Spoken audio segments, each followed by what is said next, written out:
Halo guys, apa kabar kalian semua? Jumpa kembali bersama gua Bang Adi.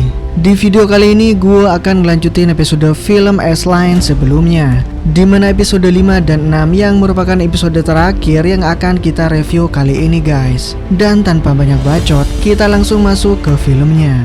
Scene dibuka dengan memperlihatkan ingatan Han di masa lalu, di mana ia mulai merawat Sean yang masih kecil. Saat itu orang tua Sean telah meninggal, dan Han yang merupakan pamannya harus mengurus Sean. Tapi mengurus orang lain bukan hal yang ia inginkan, karena Han hanya ingin hidup bebas tanpa ada batasan. Tapi seiring berjalannya waktu dan mengambil pelajaran dari berbagai kasus yang dihadapinya, Han pun jadi bisa bersikap lebih dewasa. Saat di kantor polisi, Han yang masih kebingungan dengan garis-garis yang muncul di atas kepala orang-orang. Temannya bahkan bingung dengan sikap Han yang aneh. Tak lama mereka kedatangan seorang siswi yang ingin melaporkan sesuatu. Siswi tersebut memiliki 4 garis di atas kepalanya. Setelah itu, Han mengajak paksa si Jarwo menemui Sean untuk memastikan garis di atas kepalanya yang rupanya tidaklah terhubung. Di malam harinya, Shin Hyun sedang chattingan dengan Jim dan Lina yang membahas hari ulang tahun Shin Hyun yang sebentar lagi. Dan saat itu juga Shin Hyun mendapatkan sebuah pesan dari nomor yang tidak dikenal, meminta Shin Hyun untuk datang ke sekolah di hari ulang tahunnya. Hari berikutnya, siswi yang sebelumnya melapor ke polisi yang bernama Gina datang dengan tampang yang sedikit murung, dan Shin Hyun melihat ada 4 garis merah di atas kepala Gina. Di tempat lain, Dong-sik mengajak ngurus kasus pelecehan yang dialami oleh Gina. Gina bercerita seminggu yang lalu, ia minum bersama di rumah seorang siswa yang merupakan kakak kelasnya di sekolah, hingga mereka berdua mabuk. Tapi kemudian saat Gina terbangun, pakaian dalamnya sudah terlepas dengan noda darah. Tak ada seorang pun di tempat itu. Gina mengaku kalau dia belum pernah berhubungan seks sebelumnya. Dan Han yang melihat dengan kacamata itu beranggapan jika Gina telah berbohong, karena ada 4 S-line di atas kepalanya. Di keesokan harinya, Han dan Dong-sik lalu datang ke sekolah untuk penyelidikan lebih lanjut. Mereka lalu berpapasan dengan Guru Lee yang membuat Han heran serta kagum karena Guru Lee sama sekali belum pernah berhubungan seks sebelumnya. Mungkin Guru Lee menjaga keperawanannya sebelum menikah. Guru Lee juga memuji Han yang tampak cocok dengan kacamata yang ia kenakan. Setelah itu, Han lalu menginterogasi siswa bernama Kang Yu yang diduga melakukan pelecehan terhadap Gina. Ia mengaku memang mengenal Gina, dan malam itu Kang Yu memang minum bersama Gina. Tapi saat Gina mabuk, Kang Yu hanya menidurkan Gina di ranjang saja. Lalu ia pergi keluar untuk membeli makanan. Kang Yu juga menyangkal dirinya telah melakukan pelecehan. Dan setelah akan pergi, Shin Hyun memergoki Han yang mengenakan kacamata. Ia kemudian meminta kacamata itu karena sangatlah berbahaya. Pelaku sebelumnya melakukan pembunuhan mengenakan kacamata yang sama dan bisa melihat garis merah orang lain. Tapi Han menolak dan tak mau memberikannya guys. Ia mengaku lebih mudah melakukan penyelidikan dengan kacamata ini. Perdebatan mereka pun terhentikan saat Guru Lee mendatangi mereka. Namun Shin Hyun memilih pergi saat itu. Han bilang kalau Shin Hyun adalah tetangganya. Ia juga mengajak Guru Lee makan malam saat ada kesempatan. Dan saat Han pergi dari tempat itu, ya, ternyata Guru Lee dapat melihat garis seks milik Han tanpa kacamata guys. Saat pulang sekolah, Kang Yu diinterogasi kembali dan ia menjelaskan kalau Gina selalu mengganggunya dan sering mencoba menarik perhatiannya. Kemudian Kang Yu menunjukkan pesan percakapan mereka, di mana saat itu Gina lah yang ngotot mau pergi ke apartemen Kang Yu dan mengajaknya minum bersama. Sedangkan di sisi lain, Gina semakin disudutkan karena pesannya sudah dihapus. Pakaian dalam dengan darahnya juga sudah dicuci, dan seminggu kemudian baru melapor ke polisi. Justru hal tersebut yang akan merugikan Gina. Han juga bilang kalau Kang Yu tidak mencurigakan dan akan dipulangkan saat itu juga. Kemudian Han membuka pintu untuk melihat garis seks mereka. Namun ternyata S-line mereka tidaklah terhubung guys. Sepulangnya dari kantor, ternyata Shin Hyun sudah menunggunya. Shin Hyun masihlah ngotot meminta kacamata itu. Namun saat Han memberitahu kacamata itu dapat membantu penyelidikannya, Shin Hyun pun membiarkan Han memakainya. Malam itu Han juga memberikan foto saat Shin Hyun yang masih kecil bersama ibunya. Han sudah membaca kasus ibunya Shin Hyun. Kemudian Han membahas tentang penyelidikan mengenai kasus pelecehan yang dialami oleh Jina yang kebetulan sekelas dengan Shin Hyun. Shin Hyun lalu bilang pada Han, seminggu yang lalu Jina masihlah perawan dan tak memiliki S-line. Namun saat beberapa hari tak masuk sekolah, kini ia memiliki 4 garis seks di kepalanya. Shin Hyun yakin jika sebenarnya Jina mengalami pelecehan. Dan setelah itu Han pun menelpon Dong-sik dan bilang mereka harus menyelidiki ulang kasus Jina dari awal. Mereka berdua kemudian datang ke apartemen Kang Yu dan ingin memeriksa apartemennya guys, yang dimana Kang Yu tinggal sendirian karena orang tuanya ada di luar negeri. Pengakuan Kang Yu malam itu, ia minum untuk menghilangkan stres di sekolah. Tapi saat kejadian berlangsung, Jina minum sampai mabuk. Lalu Kang Yu pergi keluar dan tidak tahu apa yang terjadi. Sementara di tempat lain, Shin Hyun datang ke motel Mason dan dari kejauhan seseorang mengamatinya. Shin Hyun merasa janggal dengan kacamata yang dipakai oleh orang-orang, seakan sudah direncanakan. Shin Hyun ingin memastikan siapa sebenarnya orang yang memberikan kacamata tersebut. Tapi saat melihat-lihat, Shin Hyun dikagetkan dengan kedatangan Jim yang bingung mengapa Shin Hyun ada di tempat ini. Jim tidak sengaja melintas dan melihat Shin Hyun masuk ke tempat itu. Jadi dia ikut masuk. Shin Hyun mengaku meninggalkan barangnya di sana. Dan di momen inilah perasaan cinta mereka terutarakan.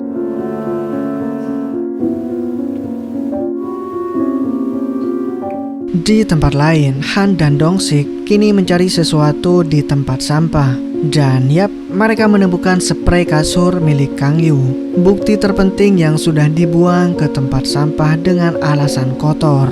Sebelumnya, Han sadar jika spray kasur Kang Yu sepertinya sengaja diganti cepat-cepat. Dan hal itu membuat warna di tempat tidurnya tidaklah simetris. Dan Han sadar akan hal itu. Kini mereka tinggal menunggu hasil forensik saja. Namun Han masihlah tidak mengerti pada Kang Yu yang memiliki satu S-line, tapi tidaklah terhubung dengan milik Jina yang memiliki 4 S-line. Hari berikutnya, Kang Yu pun ditanya lebih lanjut. Kang Yu beralasan jika ia membuang spraynya karena tidak nyaman tidur bekas orang lain. Bahkan ia juga tidak tahu ada darah di spray tersebut. Kang Yu menjelaskan kembali kronologi kejadian malam itu, di mana Jina memaksa datang ke apartemennya dan lalu minum anggurnya sampai habis. Jadi kemudian Kang Yu memberikan anggur lain di minimarket. Dan setelah mendengar pengakuan itu, Han dan Dong-sik mengecek CCTV di area minimarket. Awalnya sih tidak ada yang mencurigakan dari rekaman itu. Namun Han baru menyadari saat ada 4 remaja yang terekam, di mana jumlah S-line 4 remaja itu berbeda saat kembali. Han merasa curiga dengan 4 remaja itu, yang salah satunya saat pergi tidak memiliki S-line, namun saat kembali ia memiliki satu S-line di kepalanya guys. Keesokan harinya di sekolah, Shin Hyun mengamati S-line milik Jina yang menjadi korban pelecehan. Dan yap, 4 garis tersebut terhubung dengan 4 murid pria di sekolah mereka. Saat itu Shin Hyun akan menghubungi Han, tapi rupanya Han sudah ada di sana dan sudah mengetahuinya. Kemudian 4 murid itu pun diinterogasi lebih lanjut di ruangan yang terpisah. Saat itu Han melihat murid yang paling frustasi, yang hanya memiliki satu garis merah. Kemudian ia mengajaknya untuk pergi, namun bukan untuk diantarkan ke rumahnya, melainkan ke apartemen milik Kang Yu. dan sang murid menjadi lebih panik saat itu guys. Dong-sik bingung dengan apa yang Han lakukan, tapi Han punya rencana sendiri. Ia bilang kalau orang yang tidak melakukan kejahatan tidak akan sepanik ini, sedangkan sang murid hanya histeris meminta dilepaskan. Apalagi mengetahui jika ketiga temannya sudah dilepaskan karena tidak ada bukti apa-apa. Dan saat itu ia memberitahu Han bahwa mereka berempat melakukan pelecehan terhadap Gina karena undangan dari Kang Yu. Dan tak hanya dia saja, ketiga murid yang berada di kantor polisi itu pun akhirnya mengaku guys, jika Kang Yu lah otak yang merencanakan semua ini. Setelah mengetahui kebenaran, Han kemudian menginterogasi Kang Yu. Han menjelaskan jika kasus akan diteruskan ke kejaksaan. 4 orang sudah bersaksi dan Kang Yu adalah otak dari pemerkosaan yang terjadi. 증거 있어요? 이 쓰레기 같은 새끼야. Setelah semua selesai, Shin Hyun dan Han pulang bersama. Ia tidak tahu hukuman apa yang akan para murid itu terima karena hakim yang akan memutuskan. Tapi dengan kacamata itu, Han sudah bisa membantu menangkap sang penjahat. Namun saat itu, Shin Hyun diturunkan di halte bus karena Han harus pergi ke suatu tempat. Ia lalu dihubungi pihak rumah sakit tempat ayahnya dirawat, dikarenakan ayahnya Han menghilang malam itu. Dan saat mengecek CCTV, ada seorang wanita yang membawa ayah Han pergi. Dan setelah diteliti, wanita itu sangatlah mirip dengan Guru Lee. Di saat yang bersamaan pula, Han mendapatkan kiriman gambar Sean dari nomor yang tak dikenal. Saat di jalan, Han meminta Dong-sik menyelidiki siapa Guru Lee yang sebenarnya. Dan saat sampai di ruangan Sean, tidak ada orang di sana, hanya Sean seorang diri yang masih dalam keadaan tak sadar. Namun yang membuat Han bingung, S-line-nya tiba-tiba bergerak, terhubung dengan seseorang di rumah sakit tersebut. Han mulai panik dan lalu menodongkan pistolnya. Saat itu seorang pria lalu masuk ke ruangan Sean, yang rupanya adalah ayah kandung Han sendiri guys. Kemudian si ayah mendekati Sean dan mengkhawatirkannya, sedangkan Han masih tak percaya akan kebenaran, di mana S-line Sean terhubung dengan S-line milik ayahnya sendiri. Saat itu Han langsung marah dan menyerang ayahnya guys, bahkan akan dibunuh olehnya. Namun emosinya itu coba ia kendalikan.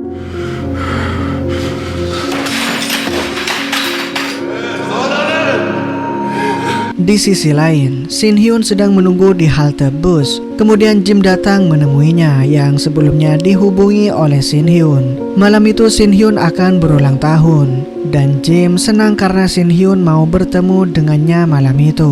Dan malam itu juga Shin Hyun tiba-tiba punya satu permintaan, tapi Jim bisa menolak jika dia tidak suka. Lalu mereka pun datang ke sebuah motel, dan keduanya tampak sangatlah canggung. Saat itu Jim memastikan Shin Hyun sudah siap atau tidak. Dan tentu saja Shin Hyun sangatlah siap. Bahkan ia sudah membelikan pengaman yang bisa Jim pakai malam itu. Dan malam itu juga mereka pun mulai bercocok tanam guys. Saat sudah selesai melampiaskan hasratnya, Shin Hyun merasa terlahir kembali saat memiliki S-line yang terhubung dengan Jim. Dan saat hendak mau pulang, Jim akan membelikan kue ulang tahun dulu untuk Shin Hyun dan memintanya untuk menunggu sebentar. Dan saat itu Shin Hyun menatap dirinya melalui sebuah cermin dan senang mengamati garis merah di atas kepalanya. Namun secara tiba-tiba garis itu memudar. Bersamaan dengan teriakan orang-orang panik terdengar. Dengan rasa penasaran, Shin Hyun langsung mendekat ke pusat keramaian, menyaksikan seseorang tewas mengenaskan tertimpa besi di area konstruksi. Dan yap, orang itu adalah Jim guys, yang membuat Shin Hyun sangat tidak menyangka dan menangis histeris malam itu.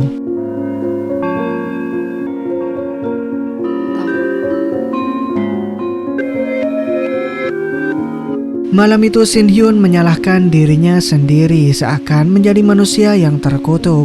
Ayahnya meninggal karena dirinya, dan sekarang orang yang ia sukai juga meninggal. Dan di saat yang bersamaan pula, Shin Hyun menerima sebuah pesan video Lina yang disekap dari nomor yang tak dikenal. Ia juga meminta Shin Hyun untuk datang ke sekolah, serta ia mengucapkan selamat ulang tahun pada Shin Hyun. Dengan ketakutan, Shin Hyun segera menghubungi Han untuk meminta bantuan. Dan singkat cerita, Shin Hyun dan Han pun bertemu. Ia lalu menceritakan kepada Han, setiap Shin Hyun berulang tahun, ia selalu menerima kartu dari seseorang yang tidak dikenal. Awalnya sih Shin Hyun mengira jika pengirimnya adalah sang ibu. Tapi sekarang Shin Hyun mulai sadar jika pengirimnya adalah orang yang menantikan hari ulang tahunnya yang sekarang. Ia kemudian menunjukkan pesan dan video Lina yang disekap pada Han. Mereka berdua yakin jika pengirim pesan tersebut yang merencanakan semua kejadian ini, yang juga diyakini memberikan kacamata S-Line ke orang-orang. Kemudian mereka berdua datang ke sekolah. Saat itu juga Han bilang bahwa dari yang Dong-sik selidiki, tak ada seorang pun guru yang bernama Guru Lee. Dan Han yakin Guru Lee lah yang melakukan semua kekacauan ini guys. Setibanya di sekolah, mereka berdua langsung menghampiri Lina yang terikat. Dan saat di lorong kelas itulah, tiba-tiba Han terpisah dengan Shin Hyun. Ia merasa masuk ke dimensi lain, sedangkan Shin Hyun berhasil menemukan Lina dan membebaskan ikatannya. Lina juga tidak tahu mengapa dia ada di sini. Yang ia ingat Shin Hyun menyuruhnya untuk datang ke sekolah. Kemudian mereka berdua segera keluar dari tempat itu. Namun anehnya, saat menuruni tangga mereka selalu berada di lantai yang sama. Shin Hyun sadar bahwa mereka sepertinya terjebak di sekolah. Sedangkan Han kini naik ke atap dan terdengar oleh Shin Hyun sehingga mereka pun ikut naik ke atap juga. Tapi tetap saja Shin Hyun dan Han tidak saling bertemu guys. Dikarenakan Han kini berada di dunia lain yang dipenuhi oleh orang-orang dengan pakaian putih. Sementara itu, Shin Hyun yang ingin mengakui penglihatan anehnya ke Lina dikejutkan dengan Lina yang tiba-tiba menggunakan sebuah kacamata dan merasa penglihatan Shin Hyun tidaklah aneh. Shin Hyun yang panik dan meminta Lina menyingkirkan kacamata itu. Lina diberitahu oleh Guru Lee jika ia membunuh Shin Hyun, maka Lina bisa melihat S-Line orang lain tanpa menggunakan kacamata. Sementara Han dikejutkan dengan kemunculan Guru Lee dengan S-Line yang begitu banyak di hadapan para penganut sektenya. Tapi tiba-tiba S-Line itu menghilang. Dan kemudian semua jemaah di sana menatap ke arah Han. Saat itu Guru Lee mulai membuka kain putih di hadapannya yang ternyata ayahnya Han di balik kain itu guys. Dengan spontan Han langsung mendekati sang ayah dan ingin membebaskannya. Tapi Guru Lee menawarkan Han untuk membunuh ayahnya dan mengingat apa yang si ayah lakukan kepada Sean. Namun saat itu Han justru menyerang Guru Lee yang dengan mudah Guru Lee atasi. Tak hanya itu saja, ia langsung membunuh ayahnya Han. Dengan penuh amarah, Han mengarahkan pistolnya ke Guru Lee. Tapi semua tembakan sama sekali tidak bisa menembus Guru Lee saat itu. Ia mengatakan bahwa orang biasa tidak akan bisa membunuhnya. Kemudian Han dicekik oleh Guru Lee sama seperti Shin Hyun yang dicekik oleh Lina. Tapi Shin Hyun melawan dan melepaskan kacamata itu, lalu menghancurkannya. Saat itulah Lina pun sadar dari hipnotis Guru Lee. Ia dibuat bingung mengapa dia ada di sana dan mengapa Shin Hyun terluka. Dan luka di wajah Shin Hyun tiba-tiba melayang ke atas menolak hukum gravitasi guys. Dan secara tiba-tiba Shin Hyun masuk ke dunia lain juga, menghentikan Guru Lee yang membuat Han melayang tak berdaya. Shin Hyun bingung mengapa Guru Lee melakukan semua ini. Dan ia pun bilang bahwa kemampuan Shin Hyun melihat S-Line orang lain adalah untuk dipersembahkan hari ini. Shin Hyun bukan orang terkutuk melainkan sebuah keberkahan, ujarnya. Di mana orang-orang sangat penasaran melihat S-Line dan dengan Shin Hyun dikorbankan maka semua orang dapat melihat S-Line tanpa kacamata. Lalu semua jemaat Guru Lee membentuk formasi sebuah lingkaran. kebenaran. Kini Guru Lee akan membunuh Shin Hyun sebagai persembahan ritualnya. Namun Shin Hyun dilindungi oleh ibunya yang merupakan salah satu jemaat. Si ibu minta maaf karena datang terlambat. Ibu Shin Hyun mengaku jika ia juga punya kacamata itu sebelumnya. Dulu si ibu menyadari jika suaminya selingkuh dengan adiknya sendiri. Jadi si ibu minta Shin Hyun tidak menyalahkan dirinya sendiri atas kematian ayahnya guys. Dan dengan tiba-tiba Guru Lee menerbangkan Shin Hyun mendekatkan ke sumber garis merah di atas mereka yang menggumpal dan sangat besar tentunya, di mana dewa S-Line tersebut akan memberikan penglihatan kepada semua orang dengan mempersembahkan Shin Hyun sebagai tumbalnya.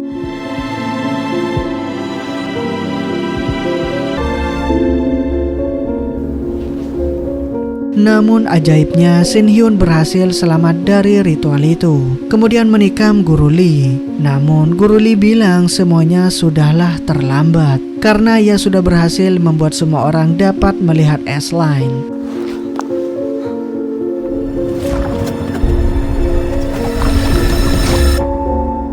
Dengan kematian Guru Lee, mereka berdua akhirnya kembali ke dunianya lagi. Dan benar saja apa yang dikatakan Guru Lee, di mana garis S-Line sudah nampak jelas di atas langit. Semua orang melihat garis merah tersebut yang tampak indah menuju bumi. Tapi mereka panik saat garis-garis tersebut menyentuh kepala setiap orang.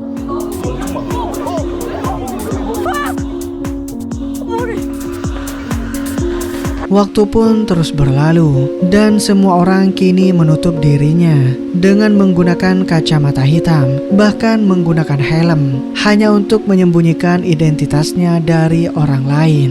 Bahkan saat ini Seiyan sudah sehat kembali dan sudah tidak memiliki S-Line di kepalanya. Ia kini sering diantar jemput oleh Han yang sangat menyayanginya, yang tetap dengan percaya diri berada di keramaian meski memiliki S-Line yang sangat banyak. Sedangkan Shin Hyun kini kembali sendiri lagi. Saat itu ia datang ke makam Jim, sosok laki-laki yang sangat ia cintai. Walaupun sudah tiada, tapi Jim tetap berada di hati Shin Hyun untuk selamanya. Dan film pun berakhir. Oke guys, itulah alur cerita dari episode 5 dan 6 sekaligus episode terakhir guys. Dan mohon maaf bila ada kesalahan kata dari alur yang saya bawakan. Dan di sini gua cabut dulu. Ketemu lagi di next video guys. Dadah.